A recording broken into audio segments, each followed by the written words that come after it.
compassion when my soul's in need. I find compassion for friends and enemies. My own compassion is where my spirit breathes.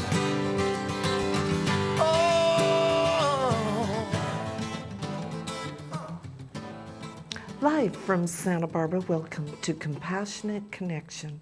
I'm your hostess, Gigi Amore. The purpose of our show is to share with you how to communicate effectively when we choose to learn this language of compassion direct from the heart. We can transform our relationships, our lives, enrich them, and actually have a more wonderful world full of enjoyment. And I am so excited tonight. We're having a very special show that I have such passion for. I'm just thrilled. This is going to be about how Dr. Marshall B. Rosenberg, nonviolent communication has changed the world. And tonight we are focusing on Marshall's life work as a memorial of him after his recent passing. And so one of the wonderful things for tonight too is I have my special friend and guest back, Susan Allan. Hi, and good to be here. It's wonderful to have Susan. We actually both have a passion for this language of peace and live it, believe it or not. Well, I have a few moments, but I'm working on it. And so we're going to share with you everything that we've enjoyed about Marshall. And now I'd like to just tell you a bit about Susan. Susan Allan is the founder of the Marriage Forum, a nonprofit corporation. Susan is a life coach and author and a certified mediator. And she teaches Heartspace communication, including the 6-part conversation to create peaceful and cooperative relationships in every area of life. And Susan has been incorporating self-empathy and empathy in her work and in her mediation since 2001. She has been seen also on Fox News, on hundreds of television and radio shows, demonstrating the results that we can create when we transform the way we think, listen, speak, and act, and focus on solutions instead of on problems.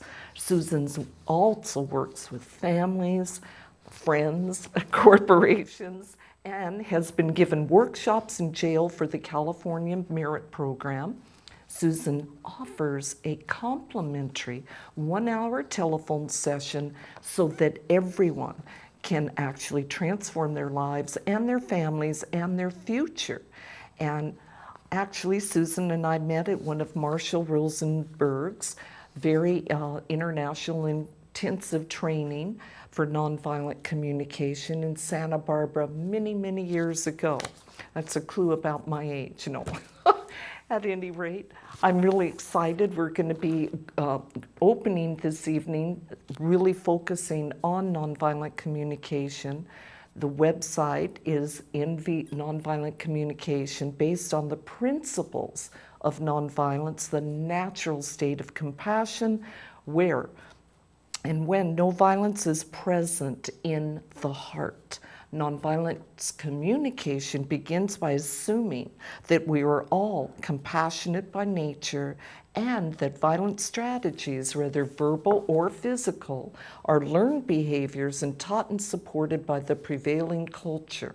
Nonviolent communication also assumes that we all share the same basic human needs and that each of our actions are a strategy to meet one or more of these needs.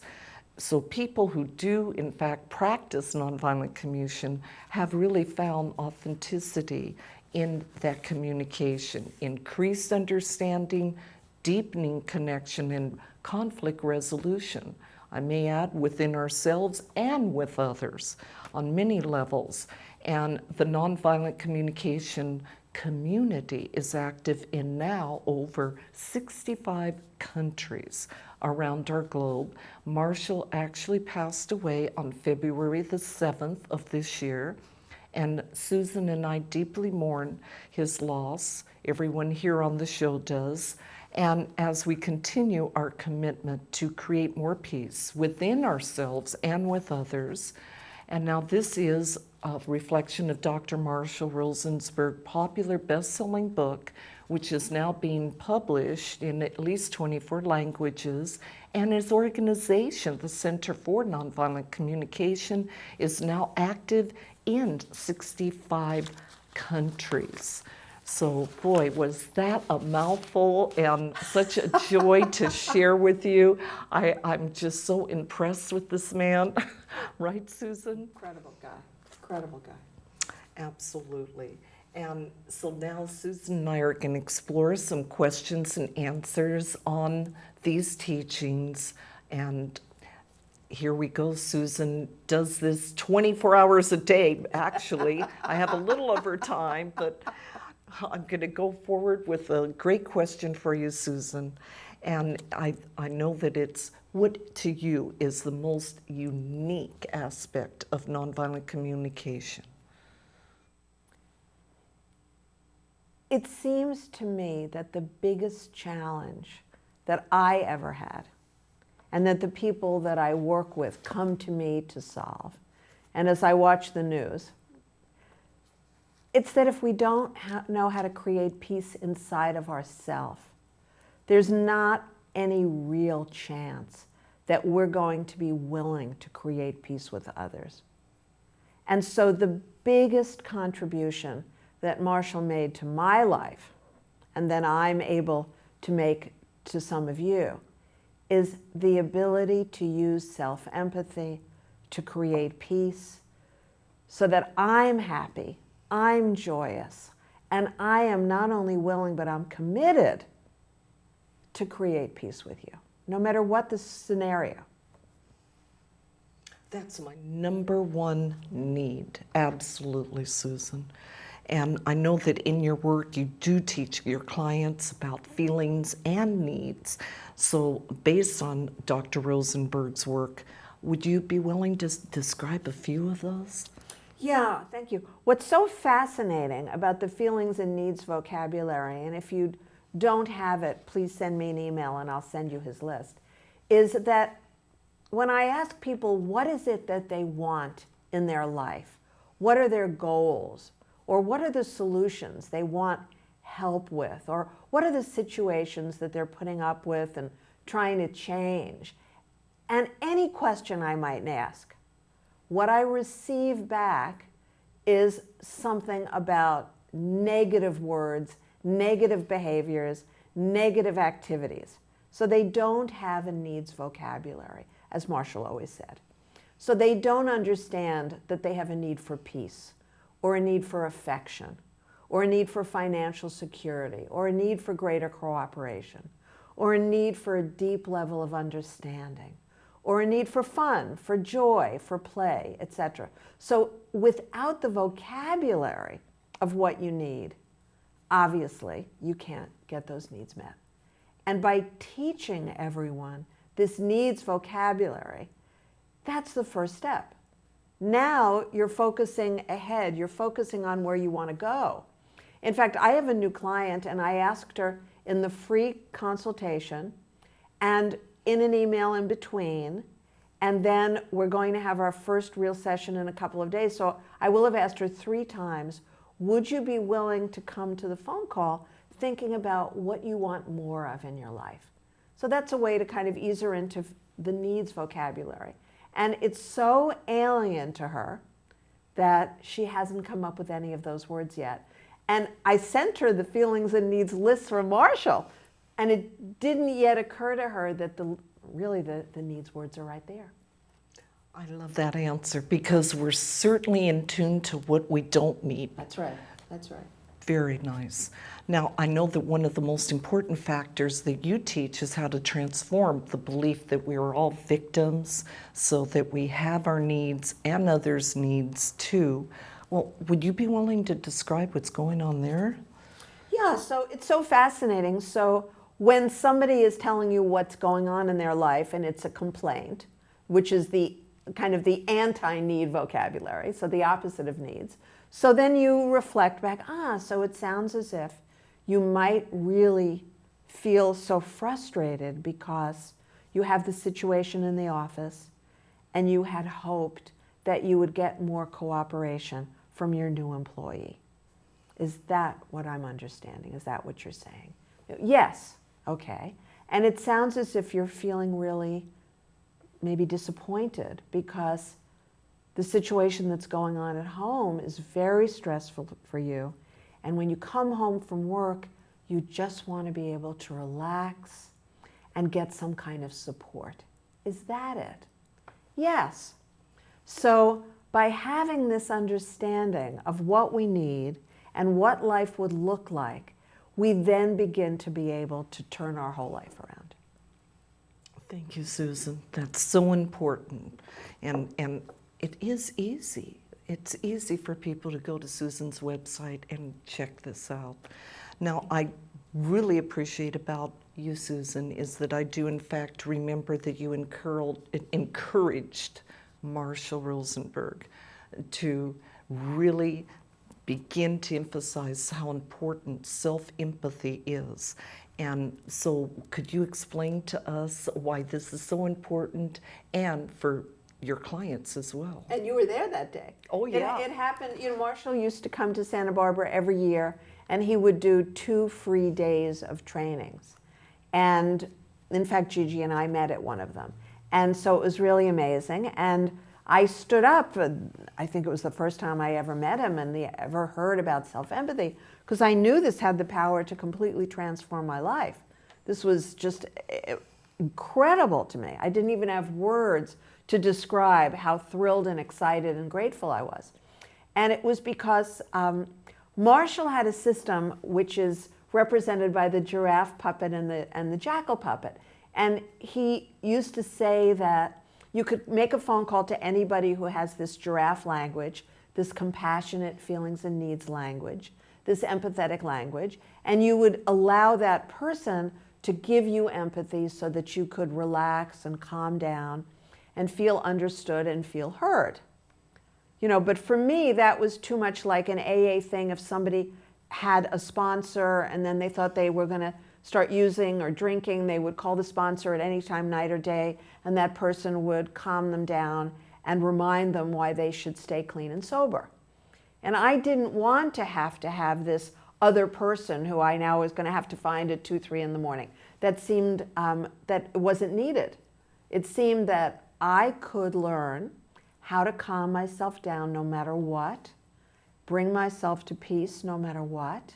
I could teach other people to do that, and that's exactly how my life has turned out. And I was very grateful that over years, since 2001, Marshall began to bring more and more self-empathy into his trainings. I was really thrilled to see that. I know you were thrilled too. Absolutely. Yeah, really thrilled. Boy, that saves a lot of time on the phone. Oh, thank you, Susan. That was great. And I wonder now if you would demonstrate for our viewers your self-empathy, how that is, and I know that you also added a breath to the process. Yes, I did. Having practiced yoga and meditation for, now 30-something years, I realized that I needed to connect not only into my body, but into reality, into the present moment. So I think the good example is when I think of Marshall now having passed away, as many of you listening and watching, I feel very sad that my need for connection with him in a physical way is no longer met. And I feel a great sense of loss when I think of all the incredible contributions that he's made and that now we have to make. He's no longer here to make it.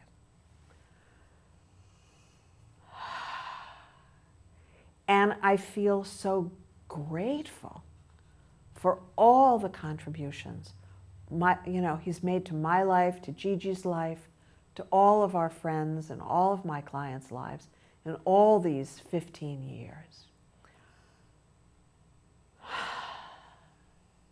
And I feel really hopeful that we will all continue to be committed to sharing his work with the world in every way that we possibly can. And of course, if I were distraught, Marshall lived a great life. He lived a long life and a great life. But if you've lost someone who is young or someone who's passed away in a tragic way, obviously self-empathy is a much longer exercise. But you start with when I think about, and then you look at your feeling, which is always a word of pain or loss, some negative emotion, and then you connect it to the positive need word, peace,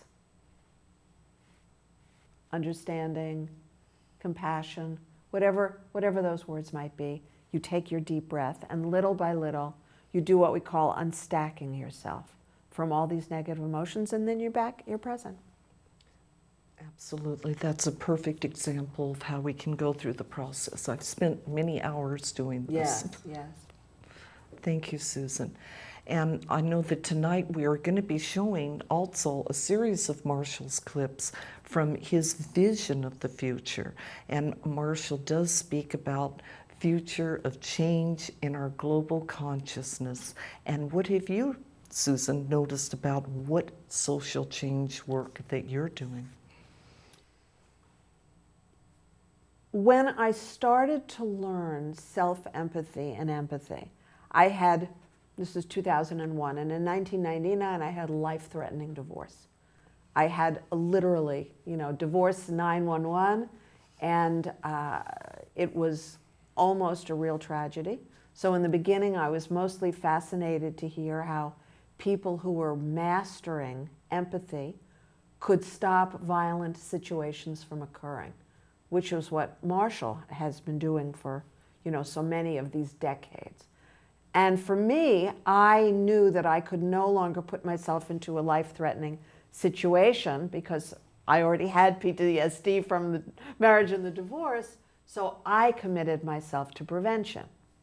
So the preventative aspect of it is if you look at a couple where they are enraged and they are distraught and they are furious and they are ready to quit and they are then going to have a very painful impact on their children and their pets and potentially their families.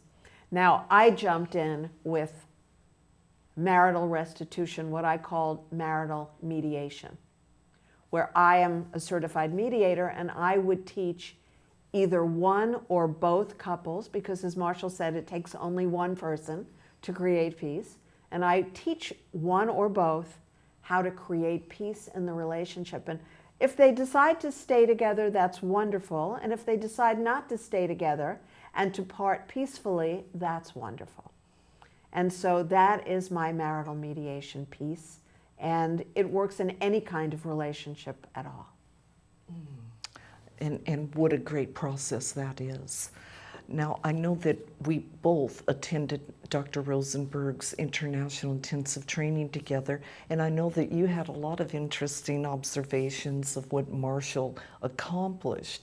So would you mind sharing one of those with us, perhaps? You bet.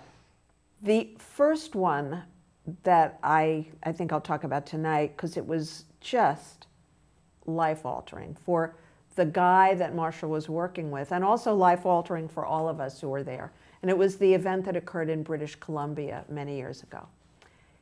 And this guy had been in the IIT, which is a 10-day course, and he'd been there, or it's mostly a 10-day course. He'd been there all the days, and he didn't say anything. And he sat with his hands in his lap, and mostly he sat looking down at his lap. And the rest of us are in a big circle around the room, and people are working on these skills in the middle of the room, and everybody else is looking with rapt attention, and he's staring at his lap. So we knew, it was obvious that some of his needs were not being met, and he had some feelings that were certainly not joy and not peace. So one day he raises his hand, Marshall calls on him, and Marshall worked with him for about 3 hours, and that's very unusual. He worked with him before lunch. The lunch break was called, and many of us ran to grab, lunch quickly so we could come back. We came back. He was still working with this man, and he continued to work with him for at least another hour or so after lunch. Now, what was he doing? He was giving this man empathy. The man said he wanted to die. So the first words that he said were that he didn't deserve to live, that he wanted to die, and Marshall gave him empathy for about 3 hours. And the way that Marshall gave empathy was so extraordinary because he didn't speak very much, which encouraged the other person to speak. And Marshall had a lot of experiences with people who were deeply, deeply troubled. He was a therapist with a PhD. He'd been involved in mental institutions, seen some incredible things. And he just stays with somebody. He stayed with them. That was the extraordinary thing. That's what I learned, that no matter what, he stuck with it, and he was there with this man, and he was going to bring this man out of hell by just hearing what this man had to say, what the pain was, what the self-judgments were that this man had made of himself and that he believed. And in a period of about 3 hours, the man's face got pink. He started looking up. He started looking at Marshall. He started looking around at the room. It was as if he entered his body for the first time in about 8 days. And he then said that at the end program, there was an opportunity to invite your friends and family if you lived in, British Columbia, Victoria. And he was going to bring his wife, and in fact, he did. He was a completely different guy. It was extraordinary. Thank you, Susan. That's another reminder he was present with him, and empathy doesn't necessarily require words. That's right. Thank you. And how about you? I know that you told me about an experience that you had these type of results with one of your clients. So would you be willing to describe that? Yeah, so unexpectedly that year, a friend asked if I would work with somebody, and she came over. And it seemed that she was a person who had experienced horrendous and unspeakable incest for a very long period of time, for about 12 years. And I did exactly what Marshall did and allowed her to express what she was able to express and didn't try to fix it or change it, and reflected back what I could see was most likely what she was feeling and needing. And she was with me for 3 hours that day. I also did teach her an exercise before she left. And when she came back the next day, she looked like a different person. She told me she had slept for the first time in her life. She had slept through the night. She had no nightmares. And I've seen her socially since then from time to time, and she's living a wonderful life. And Marshall always said, it just takes one person, a committed person, giving empathy compassionately. It doesn't take an expert, it doesn't take a whole lot of training, it certainly doesn't take any degrees. And, I wanted to prove it, to see if that was possible, and it was. Thank you, Susan. Yes, it is. It's absolute. And I know that you have another memory from one of these intensive training. Would you be willing to describe that too? Sure. It was really amazing. So at that same IIT, before the event happened with this young man, on the first or the second day, there was a woman there, and she was absolutely irate. She was having an absolute meltdown, and it was a financial meltdown. And she was saying the kind of rage she felt, because she assessed that we had money and she did not. And that was just her story, obviously. But that was what she was so enraged about. So it's really interesting. I'm telling this story on myself. So this is like the first or second day of the IIT. So we're being fed 4 meals a day. Well, if I ate 4 meals a day, I would, in 10 days, I would have gained, 20 pounds. So I couldn't possibly eat 4 meals a day. And who needs to, I mean, mostly that's not something that's a really good idea.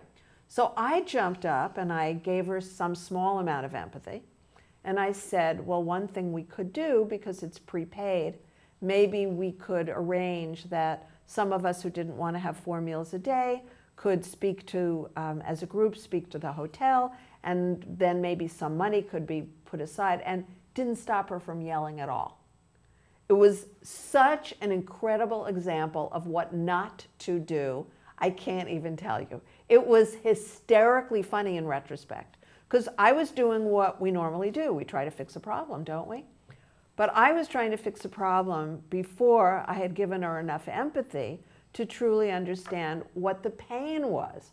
Her pain had nothing to do with money.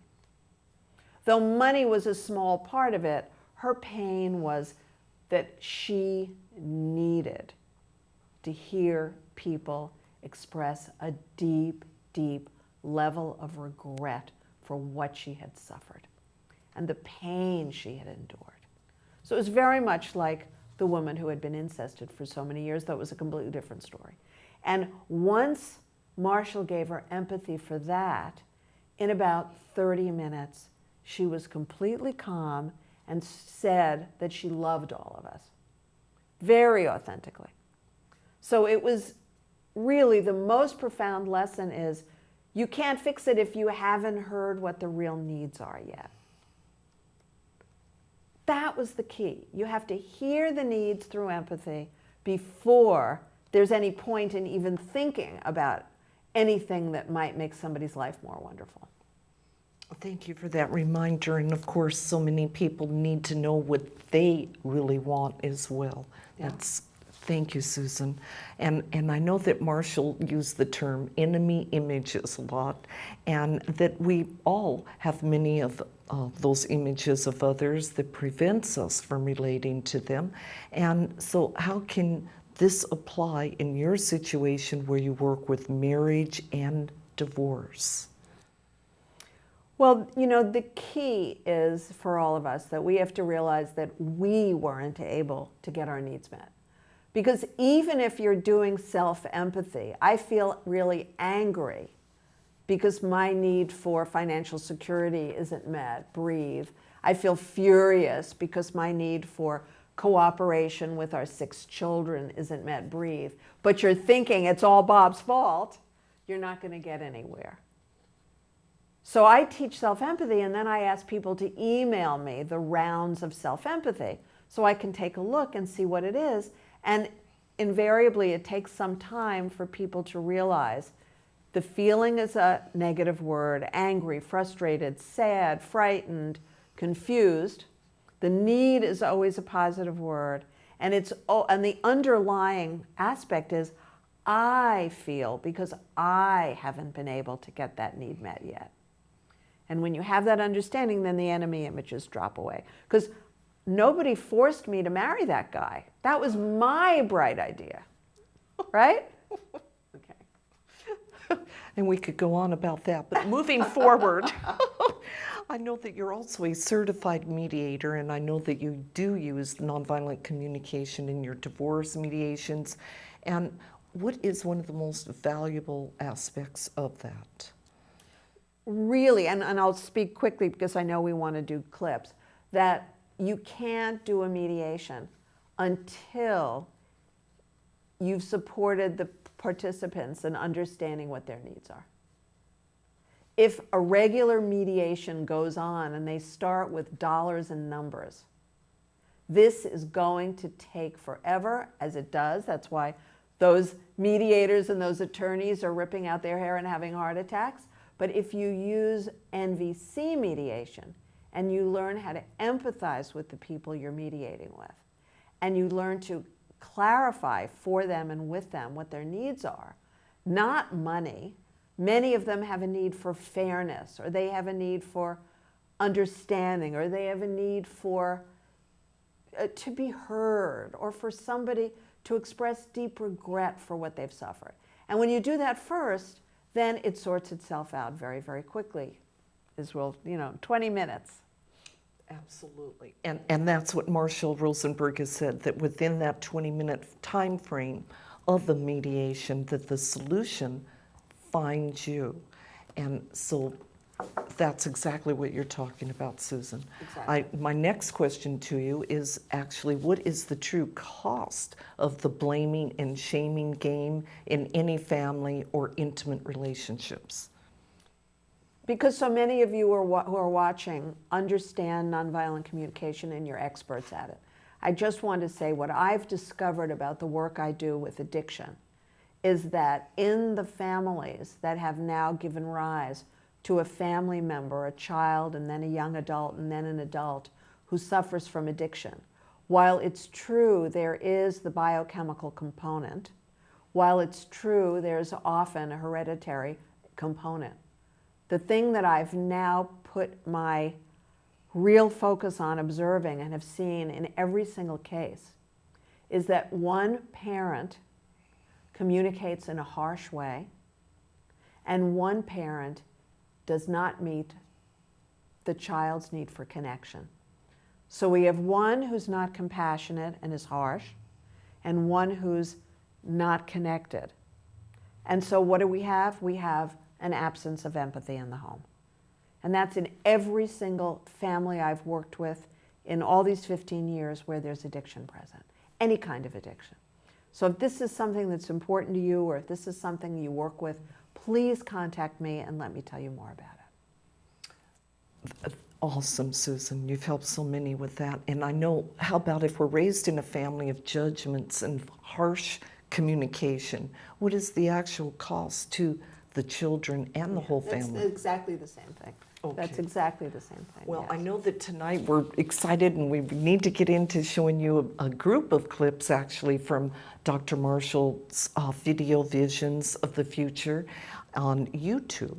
And so after the clip, Susan's going to give us some more information about these videos. So please enjoy.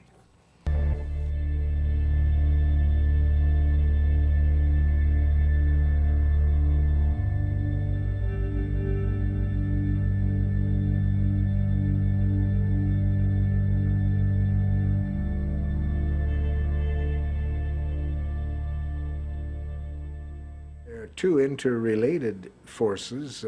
One, our desperation. We're waking up to the fact that we're destroying the ecology and the planet itself, so that we can't continue to destroy the planet and still have survive. So we're desperate about that. And there's a growing body of people that are getting connected, who have a different vision. And they're starting to grow. Some research shows that people with this vision, about 20 years ago, there might have been 5%. Now this is rapidly growing. And I'm fortunate enough, as I travel around the world, I'm meeting these people in every country who have a different vision of what the good life is all about than the people who are contributing to the violence on the planet.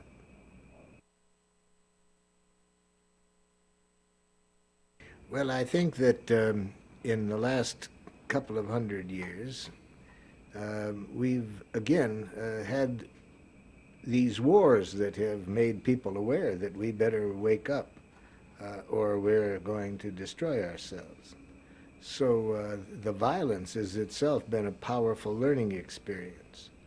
But then we've had in the last couple of centuries some people who know there's another way and have gotten very skilled at organizing people to see a different way. People like Dr. King in the United States and Gandhi in India and others like that are coming along with another way. Truly. They're both related. In our work, we see parents who punish children. Thank you, Fred. truly the most extraordinary gift that I've received from knowing Marshall and learning nonviolent communication is that there is another way. I believe that the greatest gift that any of us, each of us, can make is by letting people know that there is another way. I've worked with children, I've worked with every possible age, but the most remarkable part of NVC for me is that I worked with a 7-year-old who was speaking about suicide, and in 37 minutes of empathy and teaching her how to make a clear, doable request of her parents, that issue disappeared. The same with a 9-year-old boy.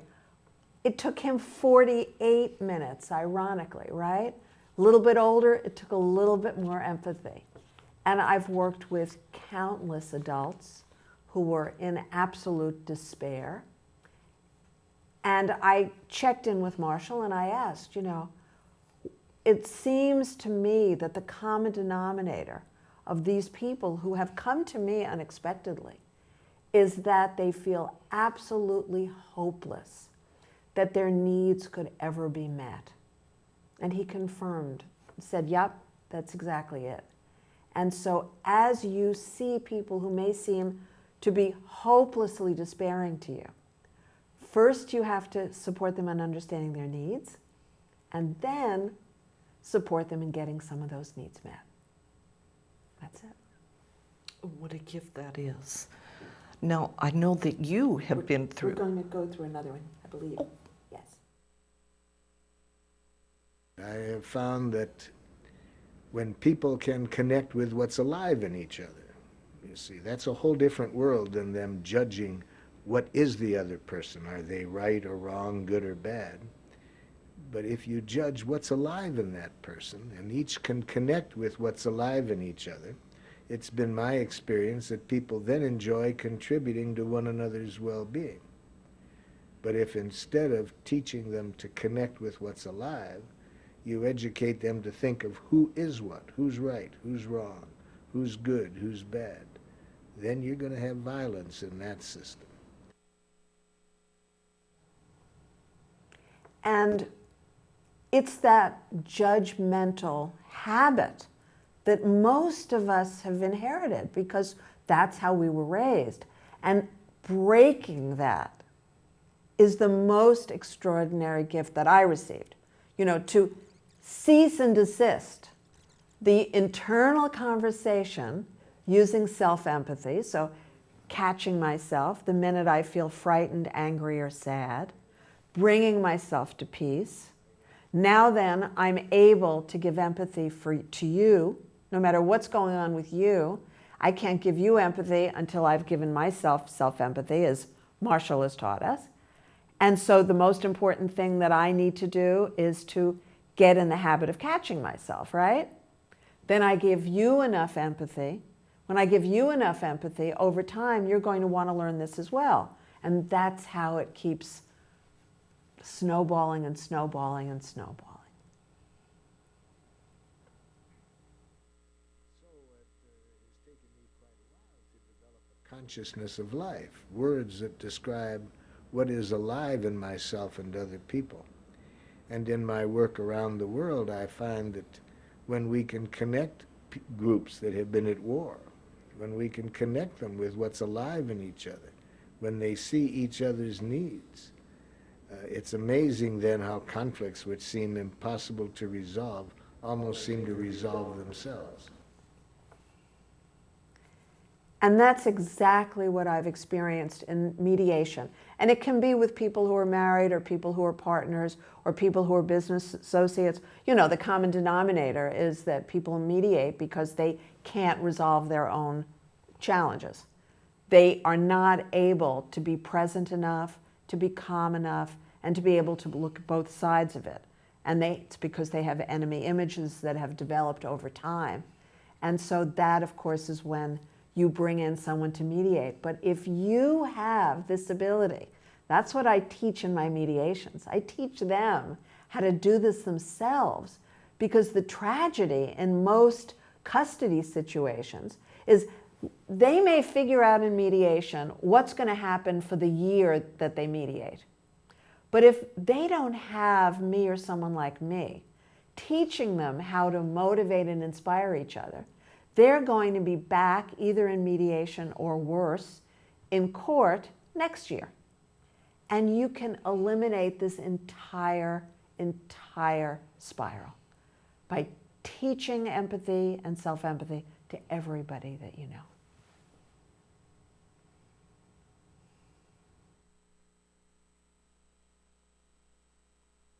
All of the countries where we organize people, I'm talking now about war-torn countries, and I pull together the people that I feel I can relate to the easiest and who understand our training and want it in their country.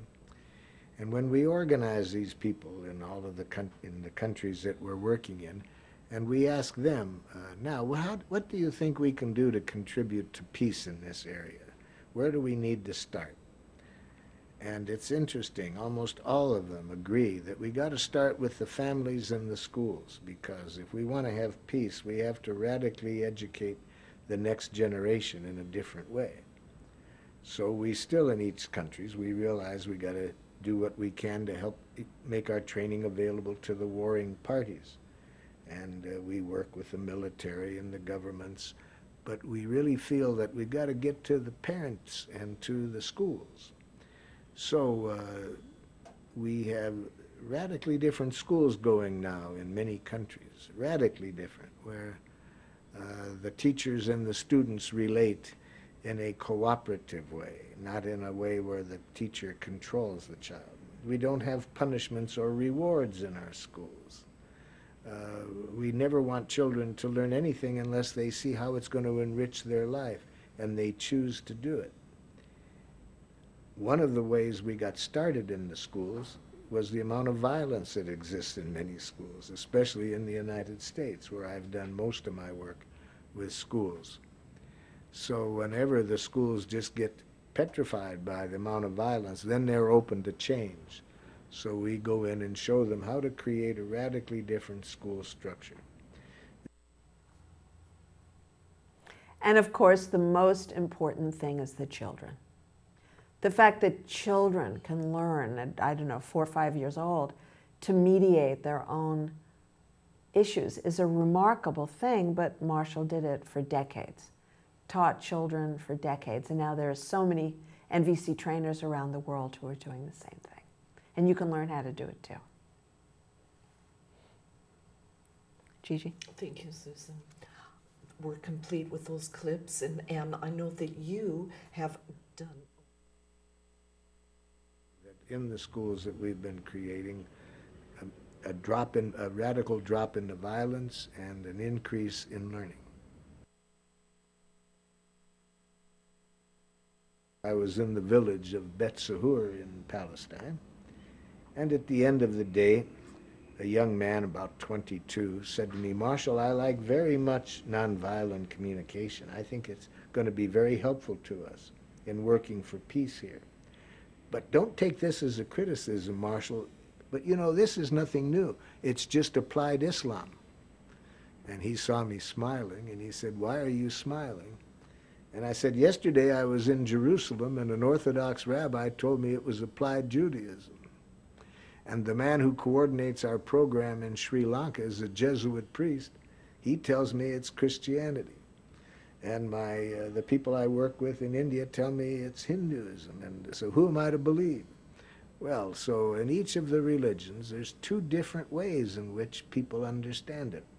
Unfortunately, the minority group is the one that I think contributes to peace on the planet, and the other creates the violence. So we want to make sure that we continue to be growing this minority of people who love peace and people who can be counted on to create peace. Because I have to tell you that I met a lot of people who wanted to learn NVC so that they could make you peaceful. But it doesn't work that way, does it? Peace starts with us. That's a very good point, Susan. Thank you. Thank you, Fred, for those clips. They were wonderful to review. And Susan, thank you for your weekly and later your bi-monthly course on nonviolent communication practice groups that continued for 7 years. And actually, I think I attended most every single one. And what kind of problems did we see people have that motivated them to come and to attend these group sessions? Everything. You know, it was really fascinating. It's, you know, you want more peace because one or more of your needs aren't being met. It could be your need for health, it could be your need for financial security, it could be your need for love, affection, passion, children, pets, you know, a new job, a better job, a boss who appreciates you more, neighbors who are peaceful with you about the space between your two properties or the wall between your two apartments, issues with your parents, your grandparents, your siblings, your children, your 17th cousin, 12 times removed. It was amazing because in that period of time, there was always somebody, it was, you know, it was a free by donation thing that I did for all those years. And there was always somebody who came who was in a lot of pain, and it was always a different flavor. And they always were able to walk out of there with peace and with the tool of self-empathy and empathy to turn the situation around. And I remember that wonderful, wonderful thing that Donna Carpelais wrote about how she thought her solution, and I can send it to any of you if you want, she thought the solution was that her sister would not attend the wedding of her son in Spain because she didn't want to see her sister. And she kept focusing on self-empathy for herself, Donna, and then empathy for her sister. And long before the date of the wedding, her sister called her. They had a wonderful conversation, the first one in about 30 years. And at the end of it, her sister expressed deep regret that she wasn't able to attend the wedding. And Donna actually heard herself saying, "Oh, that's such a shame. I wish you could come." So it was a complete 180-degree shift, and that's what we saw every single week. Absolutely. Those were wonderful times, really. Very transforming.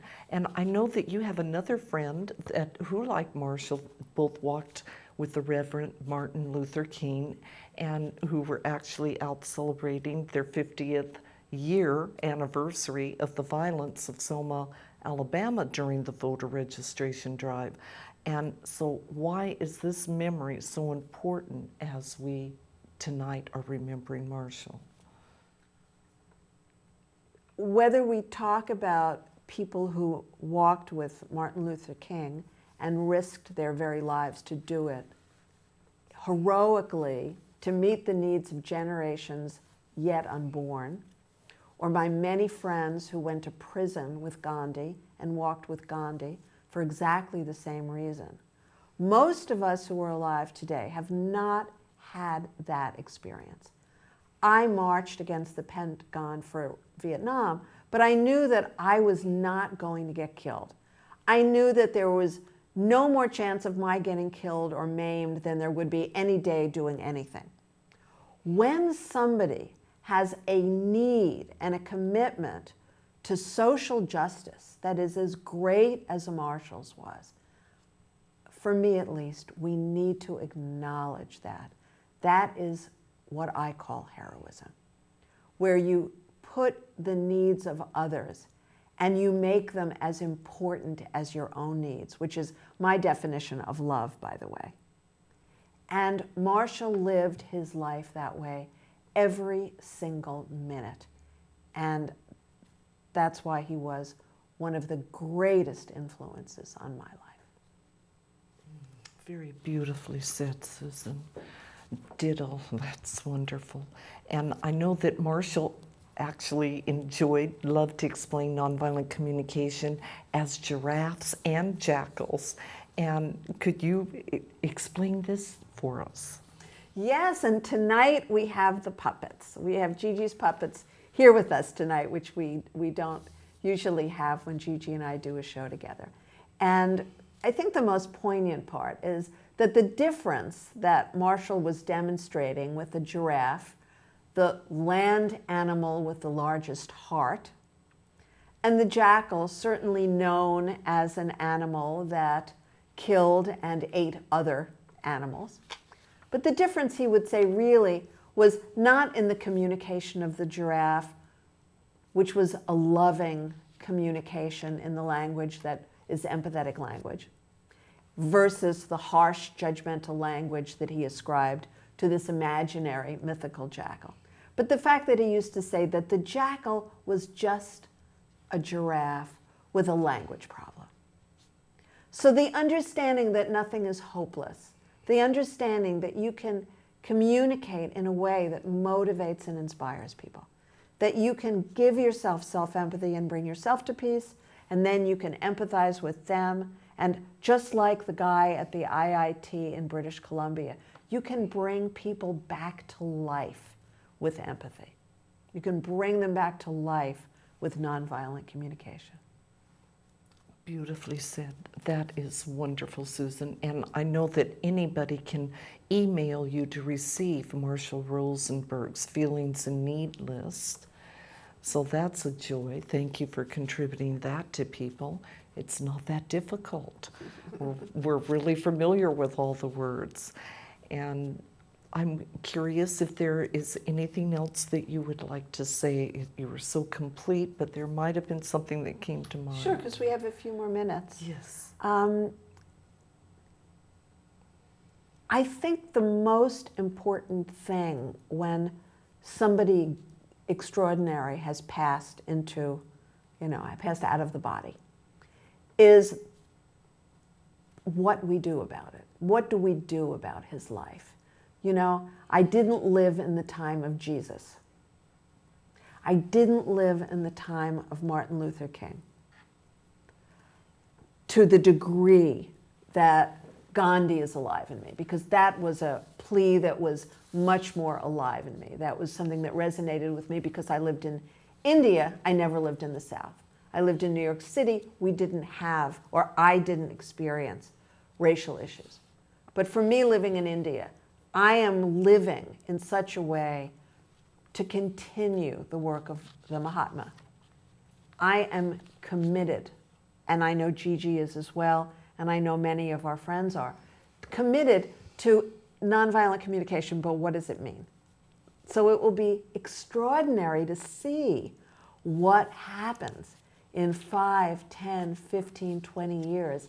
And for those of you who are really young and watching the show, imagine what it will be like in 100 or 200 years when people understand they don't have to be at war with each other. I've always known the human race is evolving. And if you watch the movie Gandhi, which I was at the world opening in Delhi, and I was with Richard Attenborough and the world PR guy was a friend of mine the night before it opened, and I was there the night that Attenborough saw the first finished cut. So this was a very big moment in my life. And Gandhi said that it looks to a lot of people as if there's violence and there's more violence and there's always more violence. But in fact, there's a quote at the very end of the film about how there's less and less violence on the planet. Because you can look at World War II, you can look at the numbers, you can look at the Crusades, you can look at the numbers of death and horror, and you're going to be stunned to see that right now, even with what we're going through with the horror in the Middle East, in fact, it is a peaceful time, comparatively. And that's what we want to look at. We want to mourn that in the past, we didn't have the tools and skills as humans to avoid certain disasters. But now we do, and more we can share that gift with everybody. And I invite each and every one of you to do that. And I know we have a little message that we want to say, right? So we'll say Absolutely. it together. We love you, Marshall. Thank you so much. And with that being said, I would just like to thank you, Susan, for being with us and Thank you, helping us Gigi. to understand the importance of Marshall's works and carrying it on. Thank you so much for all that you do Oh, for thank compassionate you. communication. And I now would like to share a few announcements with the audience. This is Susan Allan. She is, of course, also a life coach. And you can enjoy Susan's wonderful column, Ask the Love and Relationship Coach, in our Santa Barbara Family Life magazine, which is available online as well, www.sbfamilylife.com. And you can contact Susan for that one free, very important hour telephone conversation at 805-695-8405. Also, SusanAllan.org is another way to contact her. And Susan's email is susan@susanallan.org. Once again, Susan's YouTube, youtube.com/SusanAllan2001. So there you go, all that information. You don't need to Thank you. hesitate. And now I'd just like to reflect that the Compassionate Connection show is on live every Tuesday night from 8 till 9, also Thursday afternoons at 3, Saturday mornings at 8, and several other surprising times throughout the week, actually. And we're going strong into our 10th year here, and I really appreciate hearing how much you enjoy our guests and this concept of nonviolent communication. If you do have some questions, challenges, concerns, we'd love hearing from you. ggmore@cox.net or 698-828-233. Thank you. And you can go to compassionateconnection.tv to get through. And moving forward, I would like to give a thank you to a sponsor, very special, Debbie Almondas, right here in Santa Barbara for my hair and makeup. Thank you, Debbie. And here at the studio, thank you, Matt and Mark, so many others. And our personal TV team, our director, Fred Winter, couldn't do the show without, and Tyler Geck, audio engineer. And for our viewers, just like to wish you many continuous, permanent, inescapable moments of compassionate connection. Spirit free.